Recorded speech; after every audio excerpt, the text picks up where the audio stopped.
বা অসমৰ মাননীয় মুখ্যমন্ত্ৰী ডক্টৰ হিমন্ত বিশ্ব শৰ্মাদেৱক এই ব্যৱস্থা আনুষ্ঠানিক প্ৰক্ৰিয়াটো সম্পন্ন কৰিবলৈ অনুৰোধ জনাইছোঁ।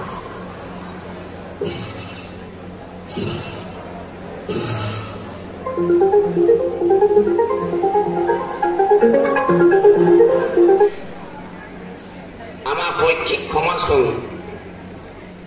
অসমৰ শৈক্ষিক সমাজখন এক বাতাবৰণত এক যোগাত্মক পৰিৱেশ সৃষ্টি লাভ কৰিছে।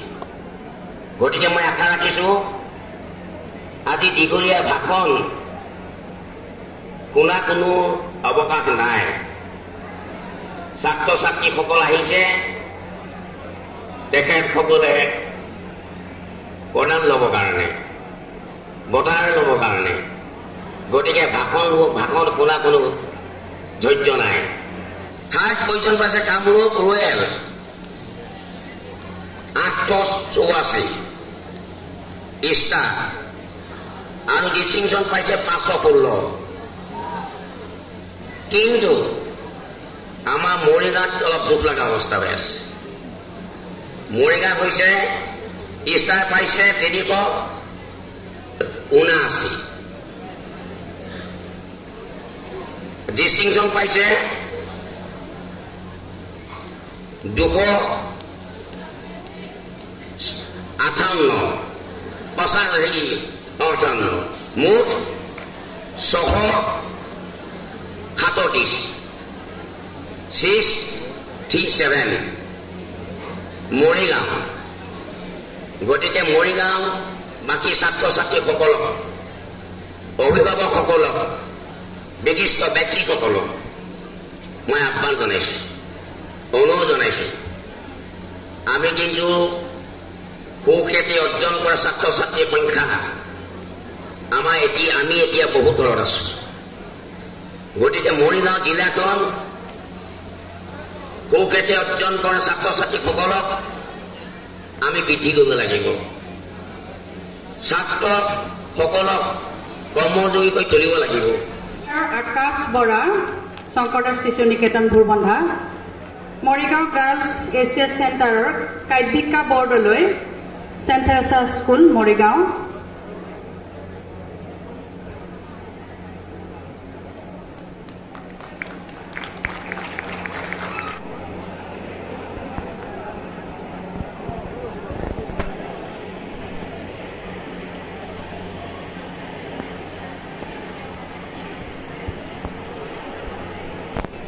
ব্যক্তি, শিক্ষাগুৰুসকল,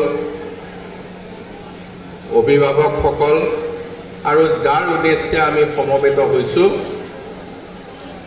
অতি মৰমৰ ছাত্ৰ ছাত্ৰীসকল, যিসকলে তোমালোকৰ নিজৰ বাবে, পৰিয়ালৰ বাবে আৰু অঞ্চলটোৰ বাবে, শিক্ষানুষ্ঠানৰ বাবে আৰু গোটেই আমাৰ ৰাজ্যখনৰ বাবে গৌৰৱ কঢ়িয়াই আনিছা, তোমালোকক আমি সকলোৱে আজি উষ্ম আদৰণি জনাবলৈ, তোমালোকক অভিনন্দন জনাবলৈ আমি সমবেত হৈছোঁ। তোমালোকৰ নিজৰ বিগত দিনৰ প্ৰতিভাই তোমালোকৰ ওচৰলৈ আমাক সকলোকে লৈ আহিছে। মই পুনৰ ক'বলৈ বিচৰা নাই, মাননীয় মুখ্যমন্ত্ৰী আহি আনখন সভাত ইতিমধ্যে যোগদান কৰিছে। সেয়ে আমাৰ সভাৰ কাম চমুৱাবলৈ বিচাৰিম। মই দুটামান কথাই ক'বলৈ বিচাৰিছোঁ। মুখ্যমন্ত্ৰী ডাঙৰীয়াৰ নেতৃত্বত আমি এতিয়া সকলো শিক্ষানুষ্ঠান পুনৰ নিৰ্মাণ কৰিবলৈ হাতত লৈছোঁ। তাৰ কাৰণে 10,000 কোটি আমাৰ টকা চেংচন কৰা হৈছে। গতিকে যি স্কুলত যেনেকেই কাম প্ৰয়োজন আছে, সকলোবিলাক স্কুল আমি এতিয়া সুন্দৰভাৱে নিৰ্মাণ কৰিম। এতিয়ালৈকে আমি যোৱা 10 বছৰত প্ৰায় নহয় 2,01,200 শিক্ষকৰ নিযুক্তি হৈছে। ই এটা নিশ্চয় অসমৰ ইতিহাসত এটা নতুন কথা আমি এইখিনি দেখিবলৈ পাইছোঁ। সহযোগ কৰিবলৈ অনুৰোধ জনাইছোঁ। বন্তি প্ৰজ্বলনৰ সময়ছোৱাত ডক্টৰ সংগীতা দাসে মংগলাচৰণ পৰিৱেশন কৰিবা।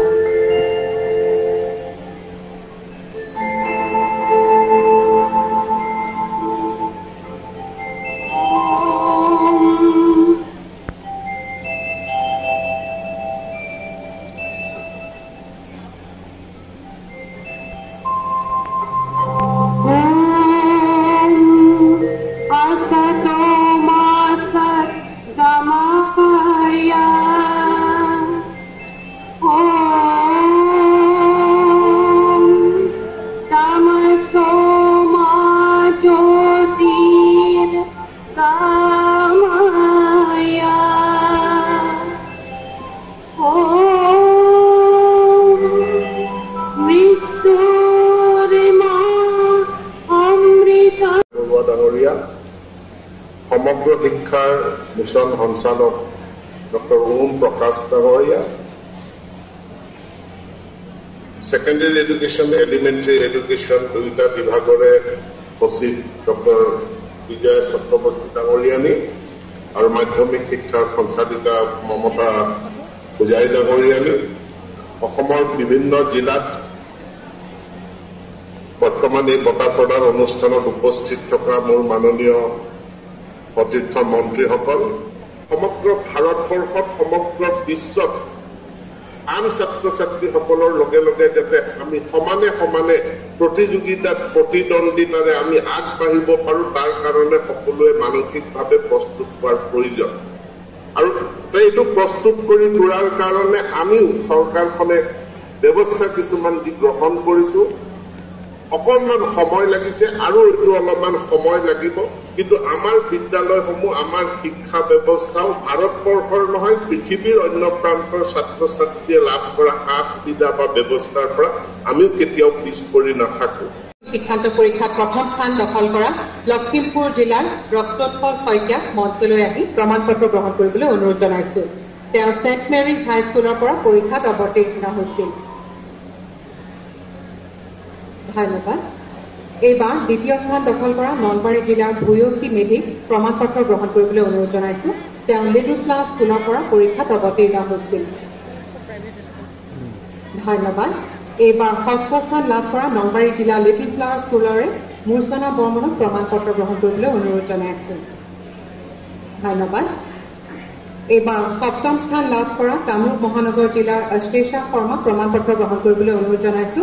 তেওঁ ছেণ্ট মেৰিজ HS স্কুলৰ পৰা পৰীক্ষাত অৱতীৰ্ণ হৈছিল। ধন্যবাদ। এইবাৰ সপ্তম স্থান লাভ কৰা কামৰূপ মহানগৰ জিলাৰে আন এগৰাকী ছাত্ৰী TC government girls HS and MP স্কুলৰ নিশা শৰ্মাক প্ৰমাণ পত্ৰ গ্ৰহণ কৰিবলৈ অনুৰোধ জনাইছো। এইবাৰ নৱম স্থান লাভ কৰা কামৰূপ জিলাৰ আল আমিন ইছলামিক মডেল স্কুলৰ তবিবুল হকক প্ৰমাণ পত্ৰ গ্ৰহণ কৰিবলৈ অনুৰোধ জনাইছো। এইবাৰ নৱম স্থান লাভ কৰা কামৰূপ মহানগৰ জিলাৰ অনুপ্ৰিয়া ঠাকুৰে প্ৰমাণ পত্ৰ গ্ৰহণ কৰিবলৈ অনুৰোধ জনাইছো। তেওঁ গুৱাহাটী ইউনিভাৰ্চিটি মডেল হাইস্কুলৰ ইংৰাজী শাখাৰ ছাত্ৰী আছিল। ধন্যবাদ।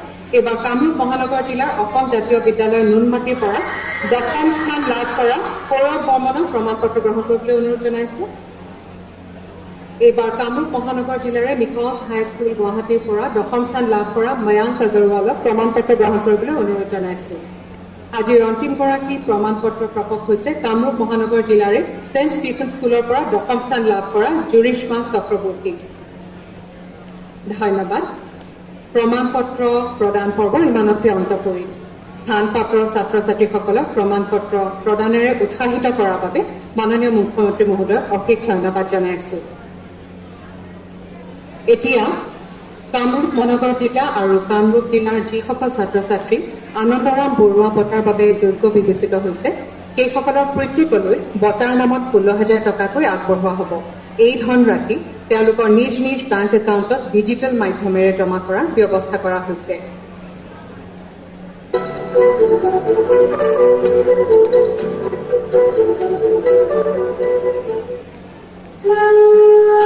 অসমৰ মাননীয় মুখ্যমন্ত্ৰী ডক্টৰ হিমন্ত বিশ্ব শৰ্মাদেৱক এই ব্যৱস্থাৰ আনুষ্ঠানিক প্ৰক্ৰিয়াটো সম্পন্ন কৰিবলৈ অনুৰোধ জনাইছো।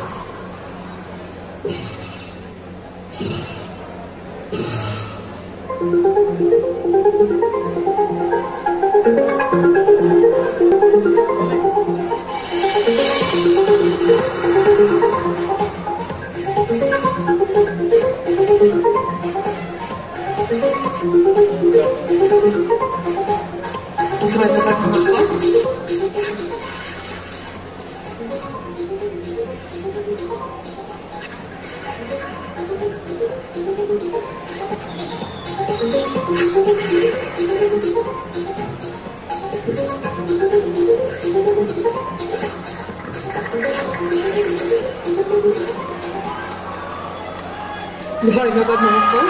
সমূহ প্ৰকাশক আদিবক মুখ্য অতিথিৰ বহুমূলীয়া ভাষণ প্ৰদান কৰিবলৈ 3 নম্বৰ অনুৰোধ জনাইছো। ইয়াতে প্ৰাইজ পোৱা কিমান আছে হাতদান আজি যিবিলাকে পালে যাৰ একাউণ্টত সোমালে কিমান আছে নেক্সট টাইম পাবৰ কাৰণে কিমান ৰেডি হৈ আছে বাপৰে ৰেডি হৈ থাকে নাই নেক্সট টাইমৰ কাৰণে ৰেডি নে ৰেডি নহয় সব ৰেডি তেতিয়াহ'লে অহাবাৰ ইয়াত 36 crore to 50 crore ওলাব লাগিব হ'ব নে নাই আজিৰ আমাৰ এই অনুষ্ঠানত আমাৰ মাজত উপস্থিত অসম চৰকাৰৰ সন্মানীয় শিক্ষামন্ত্ৰী ৰণোজ পেগু ডাঙৰীয়া অসম চৰকাৰৰ শিক্ষা বিভাগৰ উপদেষ্টা প্ৰফেসৰ ননী গোপাল মহন্ত ডাঙৰীয়া সেবাৰ অধ্যক্ষ RC জৈন ডাঙৰীয়া হাই সেকেন্ডাৰী এডুকেশন কাউন্সিলৰ অধ্যক্ষ ৰুক্ম গোহাই বৰুৱা সমগ্ৰ শিক্ষা অভিযানৰ মিছন ডাইৰেক্টৰ ওম প্ৰকাশ ডাঙৰীয়া স্কুল এডুকেশন বিভাগৰ সচিব বিজয়া চৌধুৰী ডাঙৰীয়ানী কামৰূপ জিলাৰ উপায়ুক্ত কীৰ্তি জলিলী ডাঙৰীয়ানী ডাইৰেক্টৰ সেকেন্ডাৰী এডুকেশন মমতা হুজাই ডাঙৰীয়ানী উপস্থিত শিক্ষা বিভাগৰ বিষয়া কৰ্মচাৰীসকল মোৰ অতিকে মৰমৰ ছাত্ৰ ছাত্ৰী বন্ধু বান্ধৱীসকল আৰু তেওঁলোকৰ পিতৃ মাতৃসকল শিক্ষাগুৰুসকল ৰাজ্যৰ শিক্ষা ক্ষেত্ৰৰ উজ্জ্বল জ্যোতিষ্কসকলৰে তীৰ বিৰাই থকা আজিৰ এই গৌৰৱময় অনুষ্ঠানত উপস্থিত থাকি মই অতিকে আনন্দিত হৈছোঁ আজি আমি অকল শংকৰদেৱ কলাক্ষেত্ৰতে নহয় অসমৰ আটাইবোৰ জিলাতে আমাৰ ছাত্ৰ ছাত্ৰীসকল তেওঁলোকৰ দেউতাক মা শিক্ষাগুৰুসকল উপস্থিত আছে মই গুৱাহাটীৰ পৰাই অসমৰ প্ৰতিখন জিলাৰ সমবেত হোৱা ছাত্ৰ ছাত্ৰীসকল শিক্ষাগুৰুসকল আৰু অভিভাৱকসকলক বহুত অভিনন্দন আৰু ধন্যবাদ জনাইছো যিগৰাকী মহান পণ্ডিত প্ৰশাসক আৰু সাহিত্যিকৰ নামেৰে এই আঁচনিখনৰ নামাকৰণ হৈছে সেইগৰাকী হৈছে অসামান্য প্ৰতিভাৰ অধিকাৰী ক্ষণজন্মা অসম সন্তান আনন্দৰাম বৰুৱালৈও আজিৰ এই শুভ দিনটোত মই গভীৰ প্ৰণিপাত জনাইছো